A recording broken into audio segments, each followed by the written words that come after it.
So Rosh, it's been 18 months now at Loom. It's been a hell of a journey already. hmm How's it been for you? It has been a journey and a half, and I've loved it.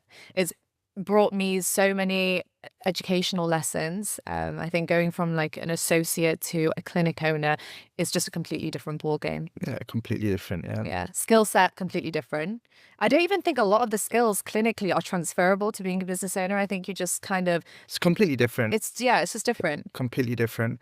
I feel like the skills that you need to run a business are, like you said, completely different to clinical skills. I don't think we learned that maybe not until 2, 3 months in. hmm And I stupidly thought that just being a good dentist or a half decent dentist was going to be enough to have a successful dental clinic business.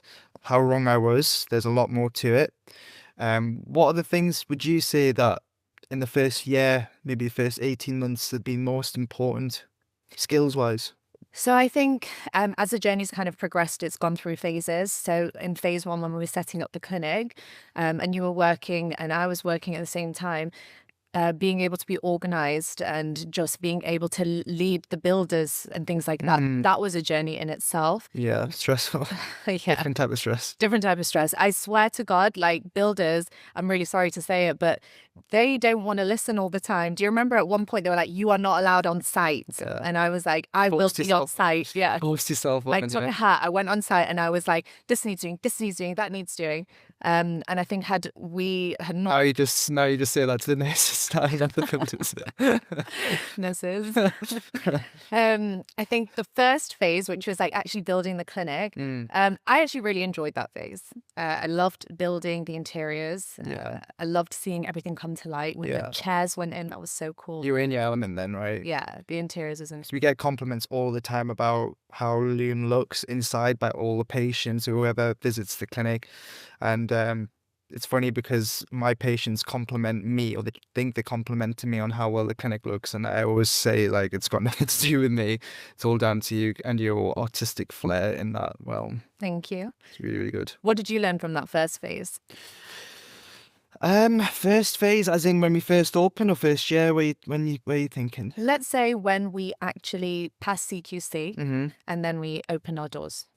You know what? It's funny because it feels like ages ago. I feel like we together as a business have grown so much in a year and a half. And even personally, I feel like I'm a completely different person. hmm Completely different. I feel like I've matured in many different realms, different skills that I've developed. That's one of the things that I love about going into business and entrepreneurship in general. I think it's the journey that allows you to develop the most skills hmm because there's just so much to it. I think in the first year, you're trying to understand how to work with other people a little bit more and you're trying to delegate. And even now, I'm still not great at that, but there's so many other things to it as well.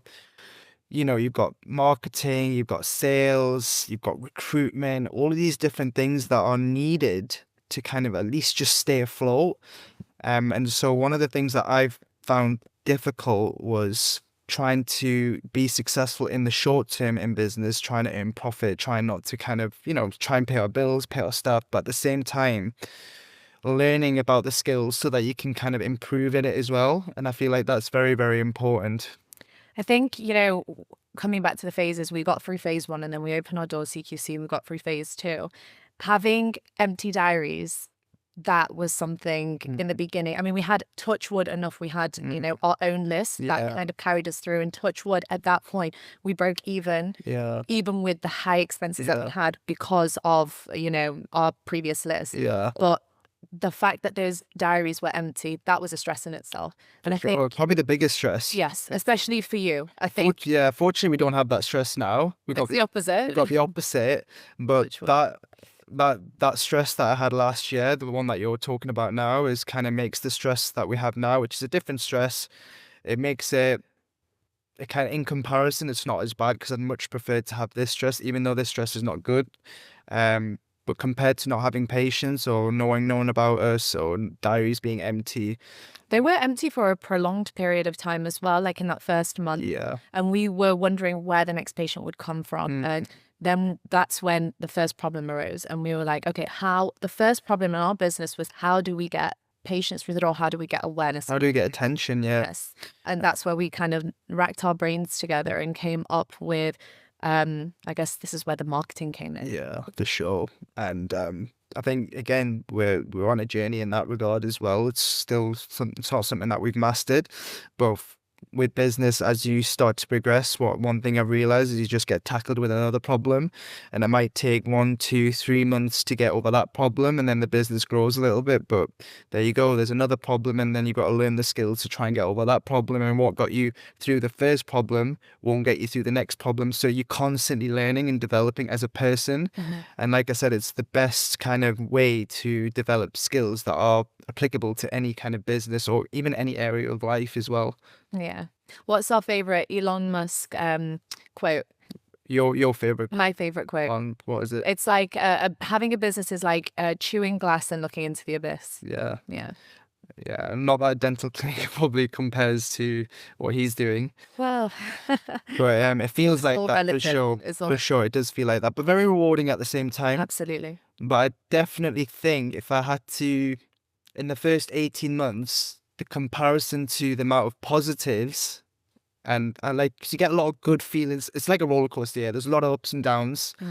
And the ups are amazing. They feel good, but they're very few and far between, especially at the start. Whereas most of the time, 80% of the time, it's just firefighting, dealing with stress, dealing with problems.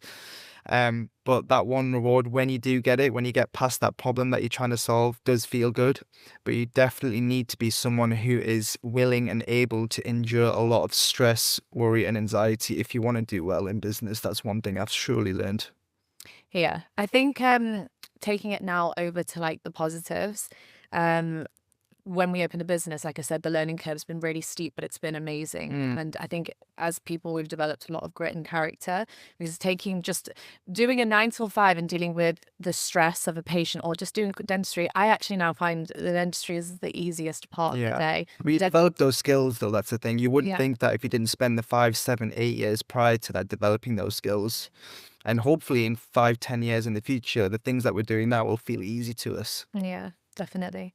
But I think the most rewarding thing is the growth of what we've seen.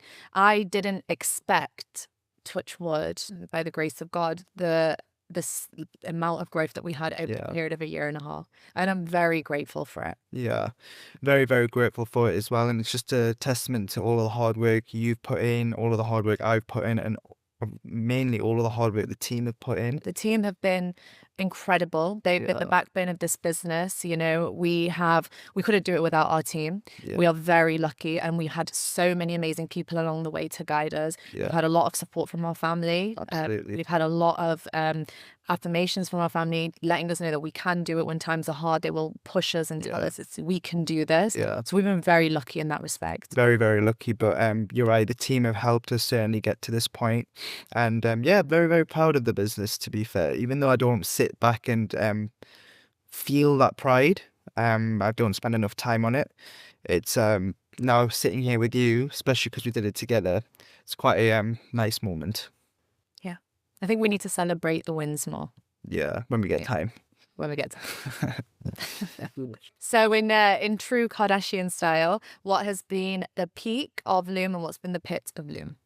Okay, like the high and low point. The low point of Loom, it's hard to say. I would probably say at the start, the first 3 to 4 months. Actually, probably the first 8 months was probably the low point, just trying to figure out what to do and trying to figure out anything. And then when New Year hit, we opened in February 2024, New Year hit, it started turning a corner. The peak, I would definitely say, is the team that we've developed, and the team that have stayed on right from the start have been absolutely fantastic, and they've been loyal to us, and we'll be loyal to them. And then in particular, the sales and the marketing team that we've grown now to 5, 6, 7 people. It's been great, and without them, again, we'll still have the problem of the empty diaries, but they've been amazing to help us overcome that problem. So that's probably the peak for me. What about you? I think the pit has been the time that it's taken away from being present in our everyday lives.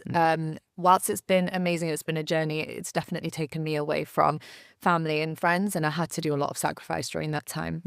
I think the peak is just, it's everything. It's been seeing the growth. And I think especially where we're at now, the problems that we have are actually the biggest blessings. And we are, like I said, extremely lucky to see Loom grow as fast as it has. And, you know, a lot of people do tell us like they've seen the growth and it's been amazing. And it's great to see. Yeah, for sure.